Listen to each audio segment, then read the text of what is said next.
8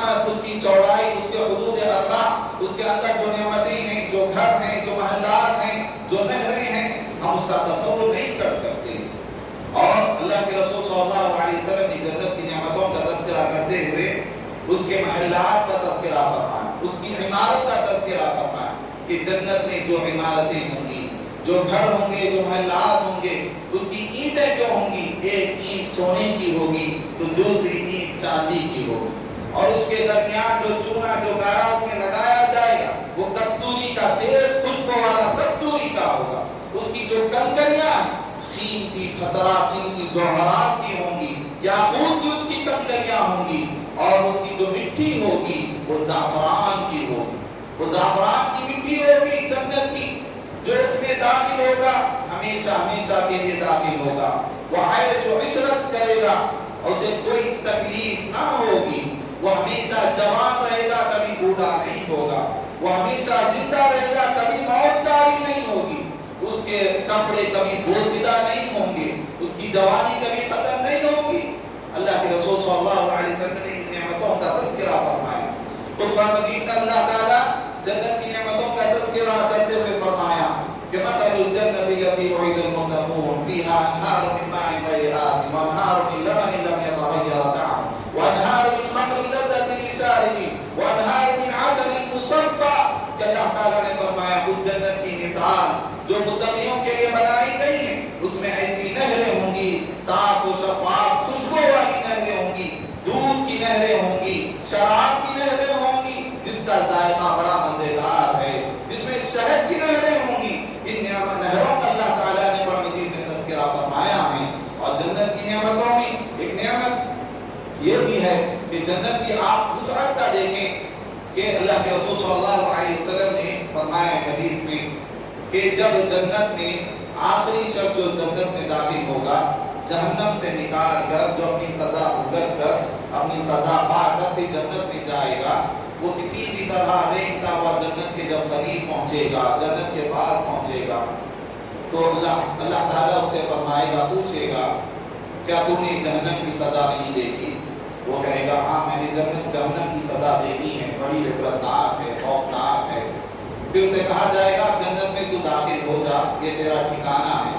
تو وہاں دیکھے گا ہر شخص اپنے اپنے ٹھکانوں پر ہے، پوری جنت میں ہر شخص اپنے اپنے ٹھکانوں پر ہے۔ یہ شخص سوچے گا کہ میں آخر میں جا رہا ہوں، میرے لیے جگہ ہوگی یا نہ ہوگی۔ اللہ تعالیٰ اس سے کہے گا تو تمنا کر، تو خواہش کر، کتنی تجھے جنت چاہیے۔ پھر اللہ تعالیٰ پوچھے گا، کہے گا کیا دنیا میں ایک جتنی بڑی سلطنت تھی، کیا میں اتنی تجھے عطا نہ کروں؟ وہ کہے گا کیوں نہیں، ضرور عطا کروں۔ اللہ تعالیٰ آخری شخص کو دنیا جیسی بڑی سلطنت اور اس جیسی 10 سلطنتوں کا اسے مالک بنائے، پھر بھی جنت پوری نہیں ہوگی، جنت کی جگہ ابھی باقی رہے گی۔ پھر اللہ تعالیٰ ایک دوسری مخلوق کو پیدا کرے گا، پھر اس جنت کی جگہ کو پر کیا جائے۔ تو جنت کی وسعت کا ہم اندازہ نہیں کر سکتے کہ کتنی اس میں جگہ ہوگی۔ ایک آخری آدمی جو جنت میں جائے گا اس کے لیے اس کی یہ جگہ اللہ تعالیٰ اسے عطا فرمائے گا کہ اس دنیا اور اس دنیا جیسی بڑی 10 سلطنتوں کا مالک اللہ تعالیٰ اسے وہاں بنائے گا۔ اور جنت کی نعمتوں کا بھی ہم تصور نہیں کر سکتے کیسی کیسی نعمتیں ہوں گی، کیونکہ اللہ کے رسول صلی اللہ علیہ وسلم نے فرمایا وعدت لعبادی الصالحین، اللہ تعالیٰ فرماتا ہے میں نے اپنے بندوں کے لیے، متقی بندوں کے لیے ایسی جنت تیار کر رکھی ہے ما لا عین رأت، کسی آنکھوں نے ان نعمتوں کو نہیں دیکھا ہے، ولا اذن سمعت، نہ کسی کانوں نے ان جیسی نعمتوں کے تعلق سے سنا ہے، ولا خطر علی قلب بشر، نہ کسی انسان کے دل میں ویسا تصور، ویسا خیال بھی نہیں آیا کہ ایسی نعمتیں ہو سکتی ہے، تصور بھی نہیں جا سکتا۔ اللہ تعالیٰ نے خود نعمتوں کے تعلق سے ایسا بیان فرمایا، یہاں تک کہ اللہ کے رسول صلی اللہ علیہ وسلم نے فرمایا کہ اللہ تعالیٰ روز قیامت کا، قیامت کے دن ایک ایسے شخص کو لائے گا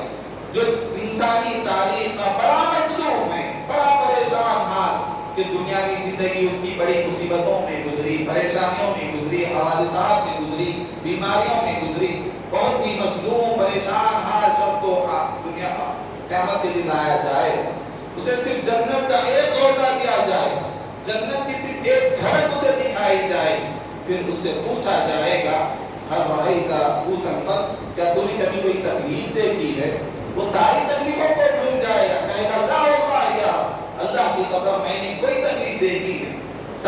مصیبتیں جو زندگی بھر اس نے مصیبتیں کھیلی، صرف جنت کی ایک جھلک دیکھ کر، ایک غوطہ کھا کر ساری مصیبتوں کو بھول جائے، کہے گا مجھے مصیبت معلوم ہی نہیں۔ اللہ تعالیٰ نے جنت تیار کر رکھی ہے، اور جنت میں درجات ہیں، 100 درجے ہیں جنت کے، اور ایک ایک درجے کے درمیان، 2 درجوں کے درمیان جتنا فاصلہ ہوگا آسمان و زمین کے درمیان کی مسافت والا فاصلہ ہوگا، اتنی مسافت ہوگی۔ 2 درجوں کے درمیان میں سے 100 درجے اللہ تعالیٰ نے رکھے مجاہدین کے لیے، اللہ تعالیٰ نے تیار کر رکھے۔ پھر اللہ کے رسول نے فرمایا جب تم جنت مانگو تو سب سے اونچا درجہ مانگو، جنت الفردوس اللہ تعالیٰ سے مانگو، یہ جنت کا سب سے اونچا مقام ہے، جنت کا سب سے اعلیٰ مقام ہے، اور وہیں سے جنت کی نہریں بہتی ہیں، اسی کے اوپر رحمان کا عرش ہے، یہ مومنوں کے لیے اللہ تعالیٰ نے تیار کر رکھا۔ تو یہ درجات جنت کی درجات ہیں، اور جنت کا سب سے بڑا انعام اللہ تعالیٰ کا دیدار ہے، سب سے بڑا انعام، جنت کی سب سے بڑی نعمت۔ اللہ تعالیٰ جنتیوں سے کہے گا، ایک وعدہ ہے جو ابھی باقی رہ گیا، جنتی کہیں گے کہ ہم تو جنت میں داخل ہو گئے، اے پروردگار تو نے ہمارے اعمال میں ہمارے ترازوں کو وزن کر دیا، اے پروردگار تو نے ہمیں جنت میں داخل کر دیا، ہر نعمتوں سے تو نے ہمیں نوازا، جہنم سے ہمیں بچا لیا، اب کون سی نعمت باقی رہ گئی؟ اللہ تعالیٰ اپنا پردہ ہٹائے گا، تمام جنتی اللہ تعالیٰ کا دیدار کریں گے، اور یہ ایک ایسا دیدار ہوگا کہ جنت کی تمام نعمتیں اس کے سامنے کچھ نہیں ہوگی۔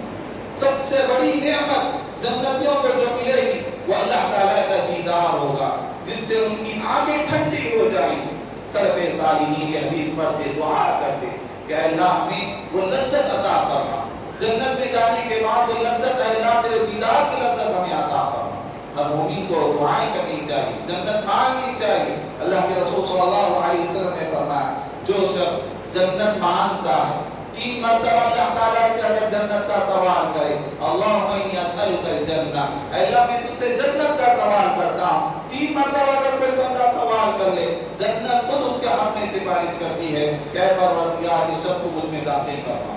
تو ہر مومن کو یہ خواہش ہونی چاہیے اور یہ تمنا رکھنی چاہیے، اور اللہ تعالیٰ نے اس کے لیے آسان نسخہ یہی ہے کہ آدمی اپنے نفس پر کنٹرول کرے، اپنے دل کو تمام برائیوں سے اپنے دل کو پاک و صاف رکھے، کیونکہ اللہ تعالیٰ قرآن مجید میں کیا فرمایا، وَأَمَّا مَنْ خَافَ مَقَامَ رَبِّهِ وَنَهَى النَّفْسَ عَنِ الْهَوَىٰ فَإِنَّ الْجَنَّةَ هِيَ الْمَأْوَىٰ۔ جو شخص رب کے سامنے کھڑا ہونے سے ڈرے، وَأَمَّا مَنْ خَافَ مَقَامَ رَبِّهِ، جو شخص اللہ کے سامنے کھڑا ہونے سے ڈرے، وَنَهَى النَّفْسَ عَنِ الْهَوَىٰ، اپنے خواہشات پر کنٹرول کر لے، اپنے خواہشات پر کنٹرول کرے، گناہوں سے اپنے آپ کو بچائے، فَإِنَّ الْجَنَّةَ هِيَ الْمَأْوَىٰ، اس شخص کا ٹھکانہ جنت المأویٰ ہوگا۔ تو خواہشات پر کنٹرول کرنا چاہیے، کیونکہ دلوں میں بہت سی برائیاں اس کی خواہشیں ہوتی ہیں، آدمی کو ان خواہشات کو دبانا چاہیے، اللہ تعالیٰ کا تقوی، اللہ کا ڈر اپنے دل میں بٹھانا چاہیے، اور دنیا میں رہتے ہوئے یہ تصور کریں کہ دنیا ایک عارضی ہے، یہ عارضی ٹھکانہ ہے، اور اللہ کے رسول صلی اللہ علیہ وسلم کی حدیث کو یاد کریں۔ اللہ کے رسول صلی اللہ علیہ وسلم نے حضرت ابن عمر رضی اللہ عنہما سے ارشاد فرمایا، کن فی الدنیا کأنک غریب او عابر سبیل، کہ دنیا میں اس طرح رہو گویا ایک مسافر ہو، راہ چلتے ہوئے ایک مسافر ہو، ایک اجنبی انسان کی طرح رہو۔ یہ دنیا بڑی فریب ہے، بڑی رنگین ہے، آدمی اس میں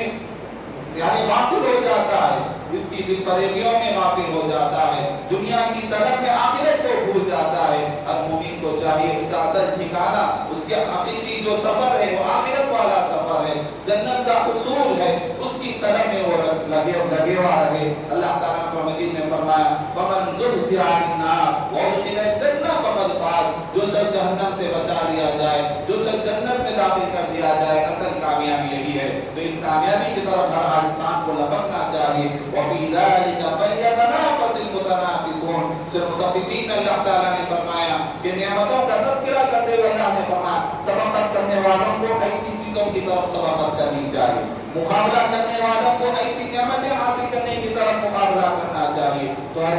مومن کی ایک خواہش ہونی چاہیے، تمنا ہونی چاہیے، اسی کے لیے کوشش کرتا رہے۔ اللہ تعالیٰ سے دعا کروں اللہ تعالیٰ ہم تمام کو نیک عمل کرنے والا بنائے، اللہ تعالیٰ ہمیں جب تک رکھے دنیا میں ایمان و عمل کے ساتھ رکھے، جب ہمارا خاتمہ ایمان بالخیر پر ہمارا خاتمہ فرمائے اور دنیا میں رہتے ہوئے آخرت میں نیک اعمال کرنے والا اور آخرت کا توشہ بنانے والا ہمیں بنائے. آمین یا رب العالمین. وآخر دعوانا الحمد للہ رب العالمین. بارک اللہ فی ولکم ولسائر المسلمین واستغفروہ انہ هو الغفور الرحیم.